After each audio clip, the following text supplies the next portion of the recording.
Hi, I'm Michael Nelson with Naturopathic Specialists. Today is Friday, April 10th, and I'm joined again by Dr. Mia Darling. Good How are you morning, today? Michael. Thanks for joining us. I wanted to talk a little bit going into the weekend. I know all of us should be doing something to prepare ourselves, and we have been trying to prepare ourselves. We've been trying to find toilet paper probably for days and weeks, but not everyone we understand is at the same degree of risk from COVID-19.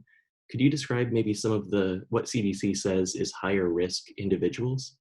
Sure. And please keep in mind that, yes, these individuals have fallen in the higher risk groups for contracting a more severe case of the virus should they get sick, but we're all at risk. So, just like always, we're still, as we go into a holiday week, has been a holiday week for some and a holiday weekend for others, recommending that you stay the course and meet with your friends and family via telephone, video, all those ways to stay connected with them, but please keep yourself safe. So some of those higher risk groups that you've still been hearing about are people that are older than 65, especially people who live in close contact. That's why it's so challenging for some of us who have loved ones in nursing homes or care facilities to stay away from that area, but it really is keeping everyone safe. Some other underlying health conditions that put people at higher risk are kidney issues, severe kidney issues where they need dialysis or other treatments like that, people who are severely overweight, people who have asthma, people who have chronic heart conditions or diabetes, or anything that's a chronic condition that requires corticosteroid use, like a rheumatoid arthritis, or requires immunotherapies to keep down the immune system. Some of our oncology patients who are undergoing radiation and chemotherapies. Those are all higher risk groups that we want to be especially careful that we help to protect. Okay. And that list, that's not exhaustive, is it? That doesn't cover everyone? It's not. It's the most mainstream things that you'll hear when you hear the commercials and the CDC recommendations online and things like that. But even people with more mild asthmatic conditions or just those chronic underlying little things, people who tend or who choose to smoke at this point in time right now would be a great time to quit. Anything that could aggravate that lung tissue or the cardiovascular system, all of those things can put us at higher risk for this virus.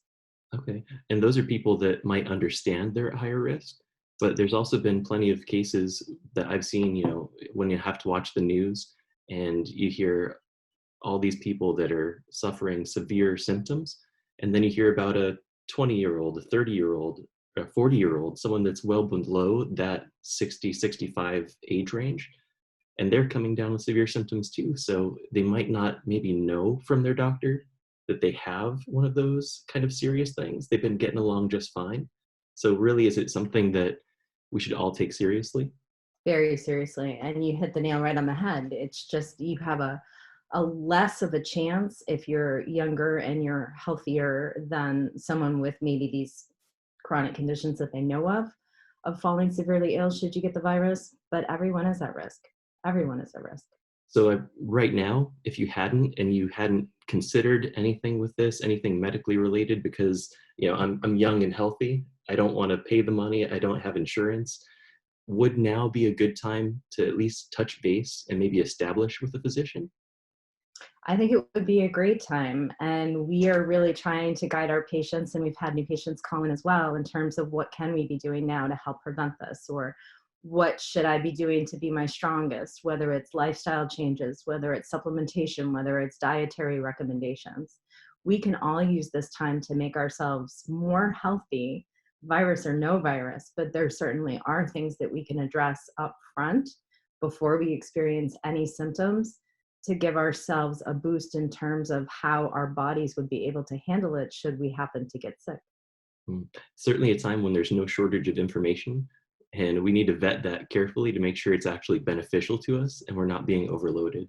So if That's a, I'm sorry, go ahead, Dr. Darling. that's a very good point, and that's the difficult thing. Dr. Rubin spoke a little bit about how we look at different ways the immune system responds to things. So when you think about even natural supplements or things you're putting in your body, the way this virus works is it can set off your immune system. It can activate it so much that that's what causes you to need to be on a ventilator. So it's not just about stimulating your immune system right now. That can actually do the wrong thing in some senses if you're increasing these cytokines and these interleukins that the virus raises in the body as the body tries to fight the virus.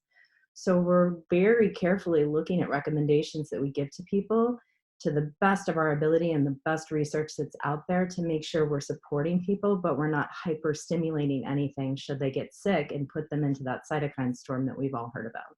Hmm. Well, thank you so much for that, Dr. Darling. And if you found this beneficial or you like these little information updates, please follow us on Facebook, Instagram, YouTube, and those will be our channels for getting this information out to you. Thank you again, Dr. Darling, for joining me this morning. Thanks, Michael, and have a great day.